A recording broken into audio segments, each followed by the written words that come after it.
Coming up on Mountain News at 5:30, how Bluegrass Crime Stoppers anonymous tip line has seen success. We looked into how it works.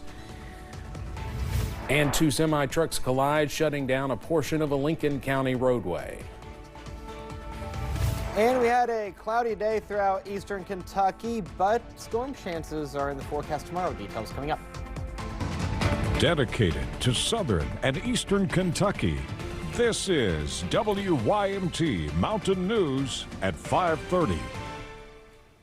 Good evening, I'm Steve Hensley. Each time Lexington Police is looking for the community's help in solving a case, they'll say people can leave an anonymous tip with Bluegrass Crime Stoppers.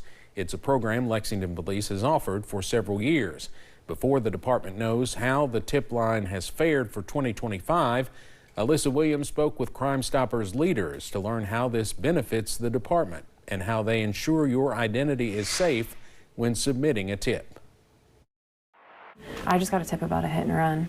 Kristen Klingshirn is a detective with the Lexington Police Department, but she's also the liaison for the department's Bluegrass Crime Stoppers program, which the department has utilized for decades. As a detective, I knew about Crime Stoppers and I had utilized Crime Stoppers, but I don't think I had any idea how successful the program was for the department.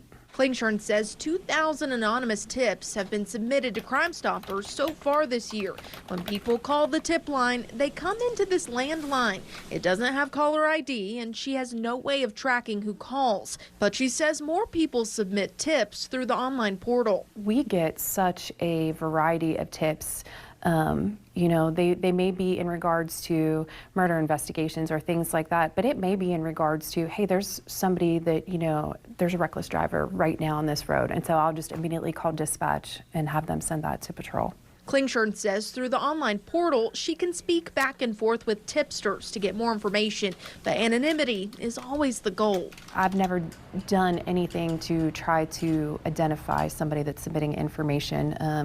To me, I feel like that I would be ruining the public's trust in the program itself, and that's not something that I want to do. She adds Bluegrass Crime Stoppers also offers money to those who provide information that leads to an arrest. This year, they allotted $10,000 for the tipster who provided information leading to a homicide arrest. She says they have a system in place where they can give people that money without revealing who the tipster is. I hope that people realize that Crime Stoppers is truly 100% anonymous, and if they do have information, it's a great way to give that without having to be afraid or any of their other reasons as to why they're not coming forward.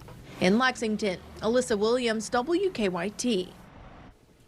One of the homicides an anonymous tip helped to find the suspect in was Thomas Kriegels. Kriegel was shot and killed in his home in Lexington. Kriegel's friend, CJ Cunningham, says he is thankful and relieved a program like this exists. In Laurel County, one man was arrested after police say he shoved a woman to the floor. Deputies with the sheriff's office were called to a home off Braxton Lane last night regarding a possible domestic complaint in progress. When they got there, they say Kenneth Joseph Chapman had held a woman down and shoved her toward the floor, not allowing her to get up. Chapman was taken to the Laurel County Correctional Center. In Wolfe County, 3 men were arrested after police say they started fires. Corey Wallen, Brian Harper, and Joshua Spencer were arrested in the case last Saturday. Those men, plus Freddie Fletcher, were indicted yesterday. Fletcher remains at large. According to sheriff's deputies, the men were charged with 3 separate fires that occurred last week. Police also say if you see Fletcher, you should call the sheriff's office at 606-668-3569.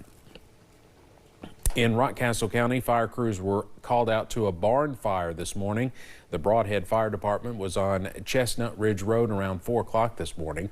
They said it started as a brush fire and quickly spread to a barn that became fully engulfed in flames.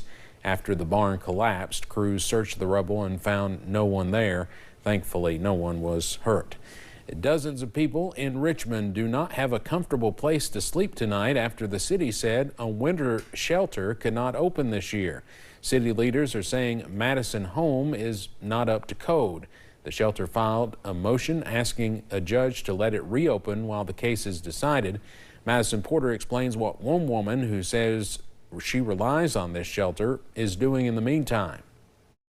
It's not an ideal situation to be in. Constance Gatewood says she'll have to sleep in her car this winter. My legs get a little cramped sometimes. She spent last winter at Madison Home. For her, it was a blessing. But when she heard that she wouldn't be able to rely on it this winter, It's really disheartening because I thought December the 15th we would be, in here. And we're not, unfortunately. the shelter is closed for overnight stays, but still offers meals and daytime services. Gatewood returns every morning for a cup of coffee and a shower. It's still a blessing. I would just rather be in here than outside. According to the building supervisor, the rejected occupancy permit states the Madison home needs fire sprinklers. Molly Zengi says for the past 3 years, the fire alarms and exits were always enough. It's very frustrating because we've never had one. In a statement, the Richmond city manager says the city invested thousands of dollars into Madison Home with the understanding the shelter would bring its building up to state building code. The city says it also provided engineering and architecture drawings on the needed improvements. Zengi is worried with dropping temperatures, frostbite and hypothermia will become real issues. As for Gatewood, Tough it out for the moment, but I see a silver lining in all of this. in Richmond, Madison Porter, WKYT. The Richmond City Commission has a meeting tomorrow at noon. Volunteers at the Madison Home are encouraging people to show up and voice their opinions on the status of the overnight shelter. A crash in Lincoln County closed part of US 27 earlier today. Two semi-trucks collided about 5:30 this morning near Kentucky 698, just south of Lincoln County High School. The collision is under investigation, but Stanford's police chief says it may have been caused when the driver of one of the trucks was trying to turn around. One of the trucks was on its way to the local landfill and spilled its load of trash. Temperatures continued on the upward trend today, but rain is expected to return tomorrow, maybe even a few storms. Meteorologist Eric Dean has our first look at the forecast. My goodness, Steve, we had warm temperatures for December standards. How about temperatures in the low to mid 50s? 50 in Hazard, 54 is the current temperature in Somerset. Monticello's at 53, 52 in Williamsburg, 53 in Pikeville, 48 in Logan. Now, all is quiet right now on First Alert Live pinpoint Doppler radar. Maybe a little bit of a shower activity over towards portions of Knott County, but that's it. Even Letcher County, I should say, seeing some shower activity as well. Take a look at the big picture. You can see right now all is quiet throughout the Commonwealth. We'll start your Thursday off with mainly sunny skies. Then the shower chances will pick up as we go to the afternoon and evening hours. Now for the next several hours, look at this. Mainly clear skies, temperatures staying in the 40s. Not a bad evening at all. Now the roller coaster ride in terms of temperature continues. Now the question is, how does Christmas look? Because that is inching closer on the 10-day. Details on the First Alert forecast coming up in a few minutes. Steve. Eric, thank you. The son of film director and screenwriter Rob Reiner briefly appeared in court today. Nick Reiner appeared in a Los Angeles courtroom after he was accused of killing his parents, Rob Reiner and Michelle Singer Reiner. Nick was charged with 2 counts of first-degree murder. The couple was found dead in their Los Angeles home Sunday. Nick's arraignment was postponed until January 7th. We are learning more about a shooting that took the lives of 2 students at Brown University in Rhode Island during the weekend. The students were identified as Ella Cook and Muhammad Aziz Amorzakov. Authorities have released photos and videos of a possible suspect and offered a reward as the manhunt for the gunman continues. The sister of one of the victims says he was always willing to put others before himself. He was the most kind-hearted, funny. He was the smartest person I've ever met. He always helped someone before he helped himself, without any hesitation. I want people to know that him and the other victim, they're not just numbers, they're not just statistics, they're real people, and real families are genuinely hurting like crazy because of their loss. At least 9 other people were wounded in that shooting. Authorities in suburban Boston stepped up their search today for a suspect in the killing of a Massachusetts Institute of Technology professor. Nuno Loureiro was fatally shot at his apartment in Brookline Monday night. Loureiro joined MIT in 2016 and last year took charge of the school's Plasma Science and Fusion Center. Dozens of people gathered last night for a vigil to mourn and honor the 47-year-old. It's a family that's feeling such raw horror, I'm sure terror. And what do you do with something that's indescribable? I think it's just really tragic and sudden, and especially this week too. It's just like a lot of really senseless violence. Loureiro was shot just 2 days after the deadly shooting at Brown University in Providence, and that's just about 50 miles away. The FBI says the crimes do not appear to be connected. Tonight, President Donald Trump will deliver a primetime address to the nation. The address comes as the president's popularity is on a downward trajectory. According to the latest AP poll, 31% of U.S. adults approve of how he is doing, which is the lowest mark during either of his terms. White House Press Secretary Caroline Leavitt says he plans to talk a lot about his accomplishments within the last year and what's ahead. You can watch President Trump's address at 9 o'clock right here on WYMT. Now, the season finale of Survivor will be shown in its entirety. It will pick up where it left off after the president's address. Because of that, Mountain News at 11 will be on later tonight. A federal appeals court says President Trump can keep National Guard troops deployed in D.C. for now. A lower court had previously ordered their removal.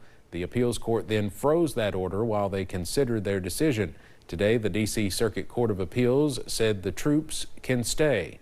Because D.C. is a federal district, they said President Trump would likely win a lawsuit brought by the D.C. Attorney General that questioned their deployment. 4 Republican lawmakers are now backing a Democratic effort to extend pandemic-era Obamacare subsidies. That means Democrats now have enough signatures on their discharge petition to require a floor vote on the subsidies. Those enhancements are set to expire January 1st. But the vote will not happen until sometime in January. There's a lot of consensus among those of us in the room about what needs to get done. But we'll see where it goes, and the conversations will continue. I think we've got a chance, and that's what all we've been asking for, is to give us a chance to vote on a bill that protects more families from these outrageous health insurance premiums. If the Affordable Care Act subsidies lapse, analysts say many people will see their health care costs go up significantly. The Senate is sending the National Defense Authorization Act to President Trump's desk for his signature. Lawmakers voted 77-20 to pass the defense policy bill that will establish next year's defense priorities and authorize spending levels. The bill greenlights a record $901 billion in military spending for fiscal year 2026, which is roughly $8 billion more than the Trump administration requested. A fallen Kentucky officer inspired legislation that is now on its way to President Trump's desk. Chief Herbert Proffitt, who was shot and killed in August 2012 in Tompkinsville in Monroe County. The man arrested for his murder had been arrested by Proffitt in the past. At the time of his death, Proffitt was retired. For that reason, his family was told they were not eligible for benefits. Kentucky Congressman Andy Barr explains the impact of this new law.